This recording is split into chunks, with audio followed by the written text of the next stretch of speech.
Open చేసామంటే మన దగ్గర నుంచి రావట్లేదే. ఈ వీడియో లైక్ చేసి షేర్ చేయండి, సబ్స్క్రైబ్ చేయండి అని చెప్పమ్మా.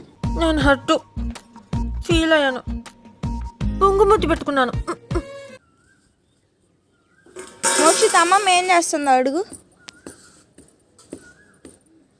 చెప్పు, ఏదో ఏదో ఒక్కటి చెప్పు. ఒక్కటే చెప్పవే. మోక్షి ఏందేదో చెప్తున్నా చెప్పు. వచ్చిందయ్యా వయ్యారి. ఏమిరా బాలరాజు, ఏమిరా ఉపయోగం దేశానికి నీ వల్ల? ఏదన్నా పని చేసుకోరా. నల్లగారం పడుతున్నారా?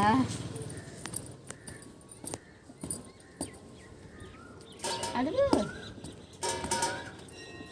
మీరేంటో మీ విధానాలు ఏంటో ఇప్పటికి నాకు అర్థం అవరో బాబు. చెప్పమ్మా, నీకు డబ్బులు ఇస్తా చెప్పు. తెగించారా?